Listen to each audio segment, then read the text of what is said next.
A'udzubillahi minasyaitonirrajim. Bismillahirrahmanirrahim. Assalamualaikum warahmatullahi wabarakatuh. Jumpa lagi teman. Yuk langsung aja ke bagian 3. Tapi sebelum kita lanjut, kita berdoa dulu ya.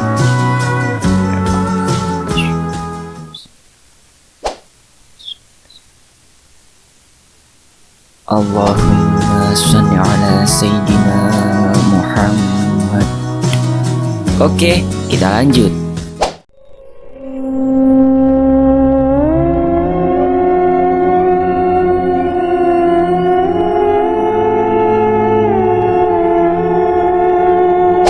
Assalamualaikum, kula nuwun, ucap Kang Adi sembari mengetuk pintu rumah. Waalaikumsalam, mene oleh lungguh se. Ibunda Bu Sutar mempersilahkan tamunya untuk duduk. Pripun Bu, wonten napa kok kula dipadosi bapak? Tanya Kang Adi. Nyuwun tulung Mbak Retno diterke njuk Semarang ya le, ora usah tak ceritani, kowe mesti ya wis krungu, jelasnya. Kang Adi hanya mengangguk pelan, kemudian mengalihkan pandangan pada Bu Sutar. Ya, perempuan yang ia kenal dengan sebutan Mbak Retno itu tengah duduk bersimpu di lantai sambil menggendong putranya. Entah, tatapan kosong dari mata itu sedang membayangkan apa.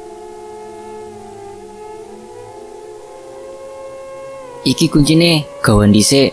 Saiki balion njupuk keperluanmu, mari ngono mrene meneh, terus mangkat. Perintah wanita tua yang Kang Adi anggap seperti ibunya sendiri itu. Nggih Bu, monggo, tutupnya. Selesai mengemasi barang bawaannya itu, Kang Adi segera menuju rumah tetangganya tadi. Terlihat Bu Sutar menunggu kedatangannya. Di, mangkato, sing hati-hati yo le, Mbak dijogo, ucap ayah Bu Sutar yang menggendong Damar. Bocah itu tampak sangat lengket dengan eyang kakungnya. Nggih Pak, kula mangkat rumiyin nggih, jawabnya sambil meraih tas di tangan Bu Sutar, lalu memasukkannya ke mobil.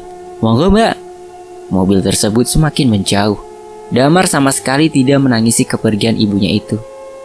Sing sabar nggih Mbak, insya Allah galuh sakit sehat malih, kata Adi pada Bu Sutar. Iyo di, pandungane yo, balas Bu Sutar. Berjam-jam perjalanan mereka lalui tanpa obrolan sedikit pun. Beberapa kali terlihat Bu Sutar menyusui Chandra, hingga Kang Adi harus menjaga pandangannya. Tak bisa dipungkiri, ia masih memikirkan wanita beranak 3 itu, Mbak Retno yang hanya selisih 2 tahun lebih tua darinya. Masih teringat jelas masa kecil saat mereka bermain bersama-sama di desa dengan anak-anak lainnya. Bagi Adi, Mbak Retno adalah sosok wanita idaman yang ingin dipinangnya saat sudah besar nanti. Namun apa daya, di usia 14 tahun Retno dipinang oleh Sutar, pemuda dari desa sebelah yang kaya raya. Pekerjaannya pun mapan. Ia hanya bisa mengamati Retno dari kejauhan. Hingga tak terasa, sudah 16 tahun usia pernikahan wanita itu. Adi masih saja belum mendapatkan sosok pengganti Mbak Retno di hatinya. Setibanya di rumah sakit Semarang, mereka segera mencari kamar yang Galuh tempati. Galuh endi? Tanya Bu Sutar dengan nada dan ekspresi datar pada suaminya yang berada di luar ruang ICU. Neng jero Bu, sejamnya arep dioperasi, jawab Pak Sutar dengan penuh rasa bersalah.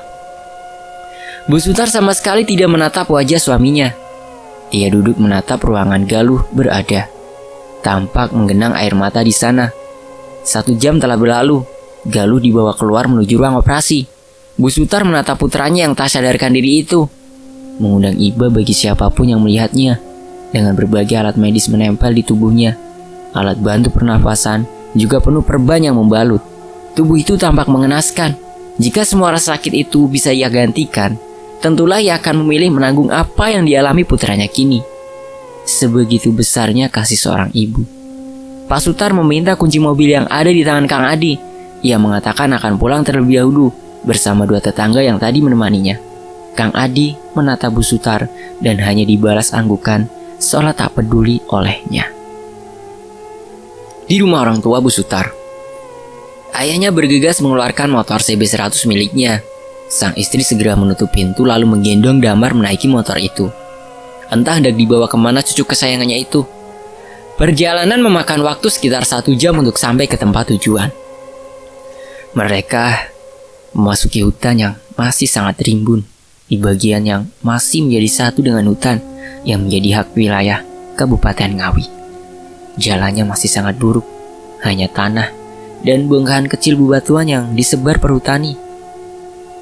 Dalam, sangat dalam mereka memasuki hutan itu, hingga laju kendaraan mereka mulai melambat. Lalu berbelok ke jalan setapak yang hampir tidak terlihat karena tertutup semak-semak. Mulai nampak sebuah rumah tua yang sangat usang. Genteng-gentengnya terlihat tipis dan menghitam. Kayu yang dipasang sebagai dinding pun mulai lapuk dan berayap. Di depannya terdapat pohon beringin yang sangat besar dan rindang. Akar-akarnya menjulur dari dahan atas hingga menutupi batang raksasanya. Di bawah pohon itu ada sumur yang lengkap dengan timbanya. Pria itu segera memarkirkan kendaraannya di sisi rumah, lalu menggendong Damar memasuki rumah tersebut bersama istrinya. "Kula nuwun, monggo," terdengar jawaban dari belakang rumah. "Duh Kang, ayo mlebu," jawab seorang. Pria yang kemungkinan seusia ayah Bu Sutar tersebut. "Yong, gawene wedang, Kang Woto karo Yuniti, ono kene iki lho." Catatannya, Iyong atau Biong itu sama dengan emak. Biasa ditujukan untuk istri ataupun ibu tak lama perempuan. Biasa ditujukan untuk istri ataupun ibu. Panggilan Yong atau Biong ya. Oke, lanjut. Tak lama perempuan seusia mereka berjalan dari arah dapur sambil membawa nampan berisi beberapa cangkir teh hangat. "Monggo Kang, yu, wes suwe rak mrene, kok ora ngabari sik to?" Gerutunya pada kedua tamu itu. "Ono perlu dek, awake dhewe kesusu mrene," jawab Yuniti yang langsung disambut oleh rangkulan perempuan yang dipanggilnya Dek tadi. Benar, Eyang Parwoto dan Nyai Niti Genuk adalah orang tua Bu Sutar. "Piye Kang, ono opo sakjane?" tanya si tuan rumah. Belum sempat menjawab pertanyaan pria itu, Damar segera menyela pembicaraan. "Eyang Wiro, Damar angsal dolanan kali kelincine napa mboten?" Para orang tua tersebut tersenyum bersamaan mendengar pertanyaan Damar. "Yuk pareng toleh cah bagus," jawab istri Eyang Wiro dengan senyum lebarnya. Damar segera bermain keluar menuju kandang kelinci bersama teman-teman lamanya. Teman-teman lama? Iya, Damar mempunyai banyak teman di sana. Mereka tidak jahat. Anak-anak itu adalah penghuni pohon beringin besar tadi. "Ngene di, ono masalah karo Retno. Aku bingung apa sing dadi masalah nganti kabeh iso koyo ngene," jawab Eyang Parwoto. Eyang Prawiro adalah pemilik rumah itu bersama istrinya Nisastri. Ia adalah sepupu laki-laki dari Eyang Parwoto. Coba critakno kabeh Kang," pinta Eyang Wiro. Eyang Woto pun menceritakan semua kepada adik sepupunya itu. Terlihat Nyai Niti menangis mengingat keadaan rumah tangga putrinya itu. Nisastri yang merasa turut berduka pun tak merasa meneteskan air mata di wajahnya. Eyang Wiro mendengarkan dengan seksama cerita itu. Sesekali, ia mengelus jenggotnya yang sudah mulai memutih. "Dadi, maksud sampean Sutar nekat gawe omanak kono? Apa ora ono sing mengeng Kang?" tanya Eyang Wiro. "Kabeh wong wis padha ngilingno di, tapi yo ngono. Mau Sutar ora iso diowah karepane," jelas Eyang Woto. Eyang Wiro seketika memejamkan matanya. Beberapa menit seakan menerawang jauh.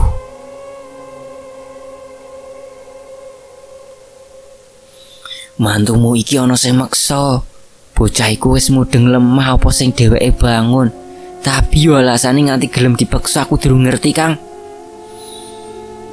Ia menghela nafas panjang. "Galuh, sengaja dipasang kunto laknat ben ilmune luwih dhuwur bandane luwih akeh. Mula Sutar dikon gawe omah nok kono. Bocah goblok, ora ngerti nek anake arep digawe wadal pake dhewe." Lanjutnya, "Njur saiki awake dhewe kudu piye di?" tanya Eyang Woto. "Yong, ayo ndang direngkesi barange. Mari iki budal mrono," perintah Eyang Wiro pada istrinya. "Nggih Pak," jawab Nisastri. Selagi Nisastri berkemas, orang-orang tua itu melihat Damar yang tengah asik bermain bersama teman-temannya. Walaupun hanya Eyang Wiro saja yang dapat melihat anak-anak itu, Tapi Eyang Woto dan Nyai Niti sudah paham betul kelebihan cucunya. Hanya saja, Damar kecil itu belum bisa membedakan antara manusia dan mereka.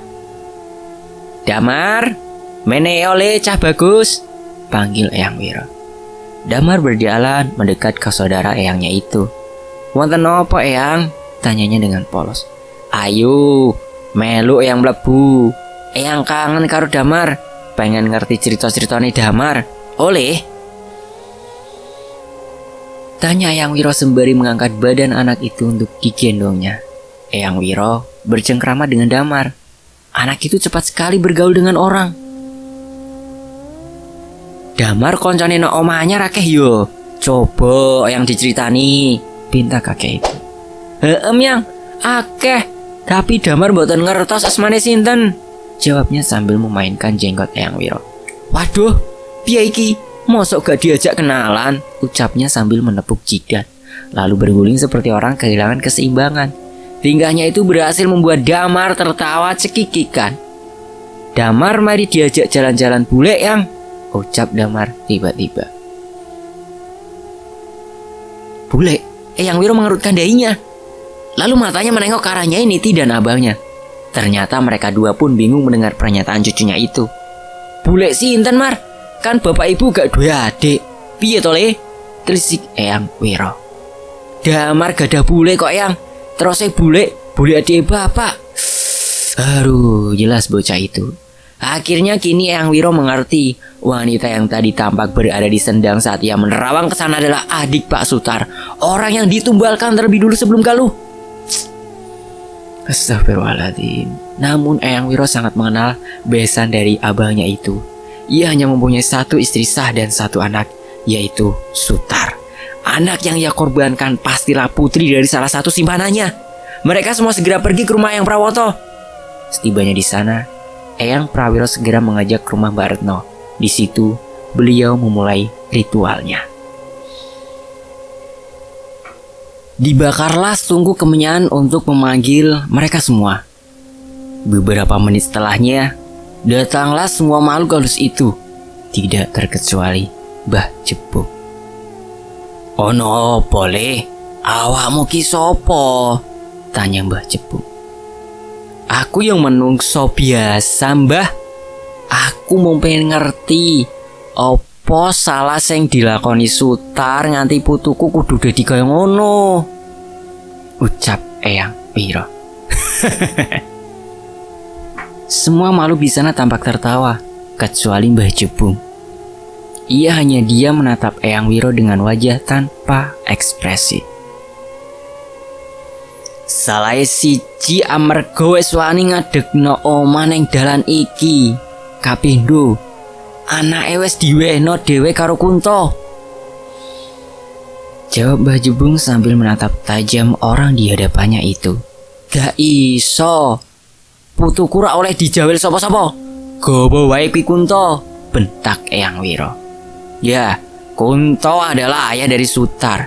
Dia seusia dengan Eyang Woto dan Wiro, dan juga ialah yang ingin menumbalkan Galuh, cucunya sendiri, kepada penguasa kerajaan di tepi hutan itu. Menurutmu, sapa sing luwih ala? Mbah sing numbalno putune apa Pak sing macak karo apa-apa? Tanya Mbah Jebung dengan senyum sinis mengambang di wajahnya. Mata Eyang Wiro terbelalak heran. Ia tampak mencerna kata-kata yang baru saja dilontarkan oleh makhluk itu.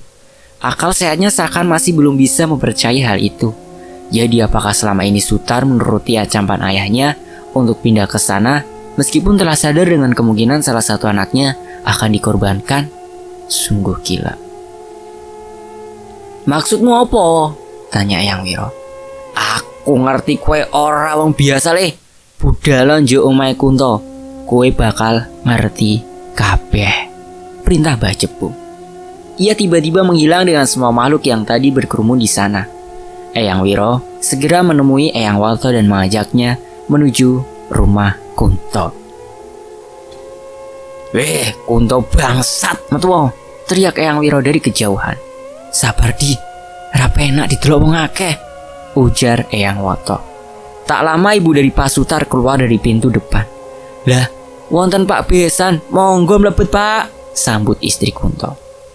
Mereka berdua memasuki rumah besar itu, rumah yang sangat megah. Memang Kuntolah orang terkaya di desa itu. Lelaki seusia mereka keluar dari salah satu kamar, lalu mengambil mereka dengan cengengesan.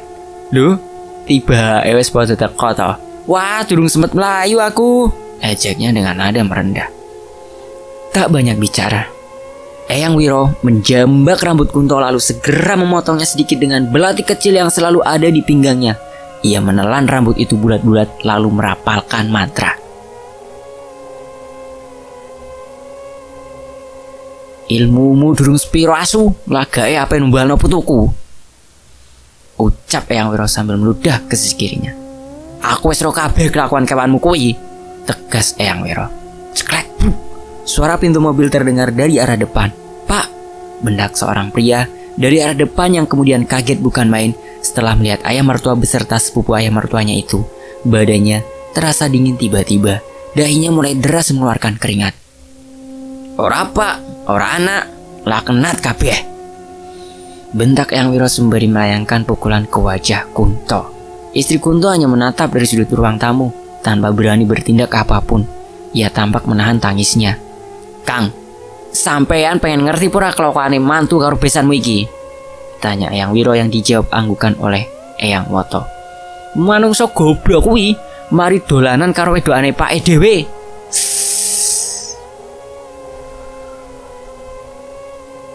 Manusia bodoh itu pernah main sama simpanan ayahnya sendiri, ujar Eyang Wiro. Besanmu kuwi malah mek kesempatan. Dheweke ngancem mantumu kuwi supaya ngalih mrono nek ora pengen diwadulno anakmu. Eyang Woto yang mendengar itu tampak menahan amarah yang sangat besar. Wajahnya merah padam, matanya melotot dan juga tangannya mengepal kuat sekali. Ia menghampiri Sutar lalu segera menamparnya. Pak Sutar hanya diam membatu. Eyang Wiro dan Kunto yang tengah bergelut melesat ke halaman belakang rumah. Eyang Woto yang menyadari adik sepupunya berada di belakang segera menarik keras si menantu lalu membawanya menuju kedua orang tadi berada. Ia membanting menantunya ke lantai. Ceritano kabeh, perintah Eyang Woto. Pak Sutar tampak menceritakan semuanya. Ia mengakui segala kesalahan dan kebodohan yang ia lakukan. Ia merasa kesal. Ia merasa menyesal dengan apa yang telah terjadi pada putranya kini. Ngapunten kulo Pak, kulo ngaku salah, ucapnya pada si ayah mertua. Sutar menceritakan awal pertemuannya dengan simpanan ayahnya saat ia berkunjung ke rumah orang tuanya itu. Ibunya sedang tidak berada di rumah. Dari arah kamar, ia mendengar suara desahan perempuan. Ia sudah tidak kaget lagi dengan kebiasaan ayahnya itu. Tapi ada yang berbeda. Tapi ada yang berbeda kali ini. Ia merasa tertarik setelah melihat wanita muda itu. Hasratnya sebagai lelaki membara kembali. Apalagi wanita itu adalah seseorang yang santun dan teman mengobrol yang baik. Itulah Dali Sutar. Memang sifat dasarnya seperti anjing. Dia tulang anggur, pasti diembat. Mereka berdua akhirnya sering bertemu dan menghabiskan malam bersama. Baratno sama sekali tidak curiga karena memang suaminya itu sering bepergian keluar kota berhari-hari. Kunto yang mengetahui hal itu segera memanfaatkannya.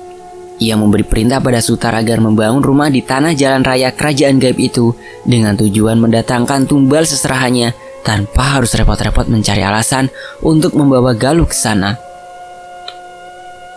Ia mengancam akan mengadukan perbuatan Sutar ke Retno bila Sutar menolak perintah ayahnya itu.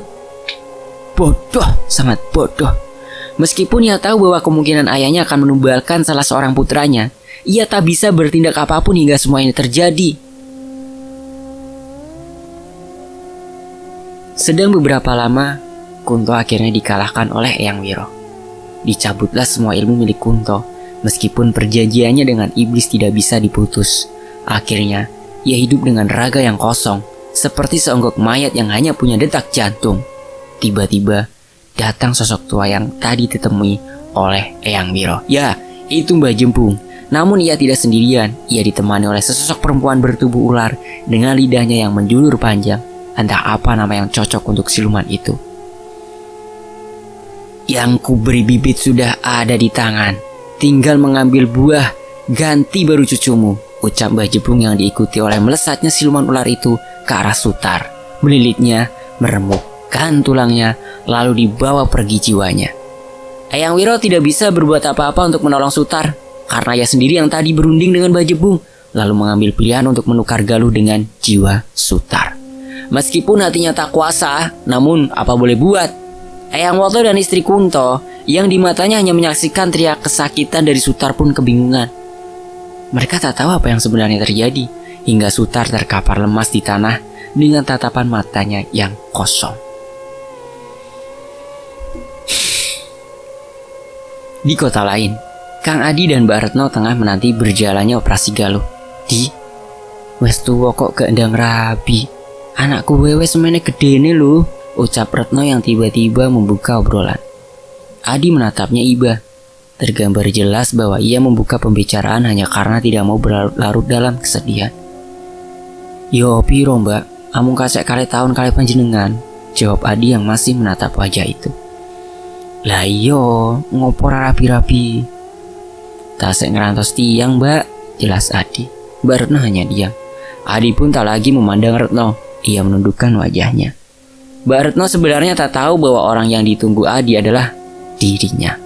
Namun ia memilih diam tak menjawab pertanyaan tadi karena ia tidak mau membuat suasana menjadi lebih canggung. Operasi berjalan lancar. Galuh dipindahkan ke ruangannya kembali. Karena hanya dibolehkan satu orang penunggu pasien di ICU, maka Kang Adi tidur di bangku luar kamar. Kesadaran Galuh belum juga kembali. Mbak Retno akhirnya menelpon orang tuanya untuk mengabarkan kondisi Galuh. Halo bu, ucapnya pada seseorang di telepon. Retno, Duk, piye Galuh nak? Gimana Galuh keadaannya? Tanyanya ini Genuk. Alhamdulillah, operasi ini lancar bu, ucap Retno. Alhamdulillah. Maaf ya nak, ibu belum bisa nyusul. Bapakmu sama Om Wiro masih ada urusan, jelas Nyai Niti. Inggih bu, mboten napa-napa. Teng mriki kan wonten Adi. Terdengar suara pintu dibuka. Assalamualaikum, ucap Eyang Woto yang masuk bersama Eyang Wiro. Waalaikumsalam, jawab Nyai Niti yang lalu berpamitan kepada putrinya. Wesek yo nduk, pakmu teko, ucap Nyai Niti yang segera mematikan telepon. Mungkin ia merasa kasihan pada putrinya. Jika harus mendengar kabar apapun yang didapat ayahnya, maka ia memilih menyembunyikannya dahulu hingga Retno siap. Pripun Pak tanya Nisastri pada suaminya. Sutar wis ra ono. Kunto ije urip nanging wis kepisah karo Sukmone, ucap Eyang Wiro. Mendengar pernyataan adik sepupu suaminya tersebut, Nyai Niti jatuh ke lantai seketika. Dadanya terasa begitu sesak. Seakan udara susah untuk keluar masuk di sana. Kaki dan tangannya lemas. Ia sangat syok mendengar bahwa menantunya kini telah tiada. Nyai Niti memikirkan bagaimana keadaan putrinya saat mendengar kabar ini nanti. Innalillahi wa inna ilaihi raji'un. Eyang Woto pun menjelaskan semuanya kepada Nisastri dan istrinya. Kedua wanita itu menangis. Tidak menyangka semua ini bisa dilakukan oleh menantu dan besannya. Apalagi mendengar nama Galuh akan ditumbalkan, membuat mereka sangat terpukul. Sukmone Galuh wis diculne Kang. Yu, nanging amarga wae ana ning adoh, ndekne bingung oleh balik, ucap Eyang Wiro. Ini gak bisa dibiarin gini aja. Harus ada yang nuntun Galuh, timpalnya lagi. Akhirnya Eyang Wiro memanggil beberapa teman seperguruannya dulu. Mereka mencoba mencari Sukma Galuh di sekitar rumah Sutar dan Retno. Entah ritual apa yang mereka lakukan dan akhirnya tubuh Galuh di rumah sakit mulai menampakkan perkembangan yang signifikan. Jari-jarinya mulai bergerak sebagai respon apabila ada suara orang di dekatnya yang mengajak bicara. Untuk catatan ya, penulis nggak tahu ritualnya kayak gimana karena si narasumber juga nggak tahu. Jadi mohon dimaklumi ya. Setelah 2 bulan koma, akhirnya Mas Galuh sepenuhnya sadar. Di sana ia dijaga bergantian oleh keluarga ibunya. Saking lamanya ada di Semarang sampai Eyang Woto harus sewa kontrakan bagi mereka semua. Chandra dan Damar gimana? Mereka pastinya belum tahu bahwa ayah mereka telah meninggal. Justru di sana mereka berdua sangat dekat sama Kang Adi karena dia mengasuh mereka berdua selayaknya putranya sendiri. Mas Galuh dan Bu Sutan, mereka berdua juga baru tahu semua yang terjadi sepulang dari Semarang. Awalnya mungkin berat, tapi mereka tabah, sadar sepenuhnya bahwa yang dilakukan Pak Sutar dan Kunto itu salah. Keadaan rumahnya sudah pasti dibiarkan kosong hingga lebih dari 12 tahun, sampai akhirnya ada salah satu PT yang mengontrak rumah itu dijadikan mes untuk karyawannya. PT apa ya yang buat mes untuk karyawannya? Ada yang tahu? Terus keadaan Kang Adi gimana? Kang Adi menjadi ayah mereka bertiga. Wow, alhamdulillah ya. Dan alhamdulillah, treat pertama penulis selesai kali ini. Tolong ya, jadikan pembelajaran terlepas dari fakta-fakta yang ada. Galuh hanya satu dari sebagian orang yang berhasil lolos dari jerat penumbalan. Semoga kalian semua dihindarkan dari orang-orang berniat jahat seperti Kunto. Terima kasih. Sampai jumpa di waktu yang akan datang. Admin undur diri. Dan wassalamualaikum warahmatullahi wabarakatuh.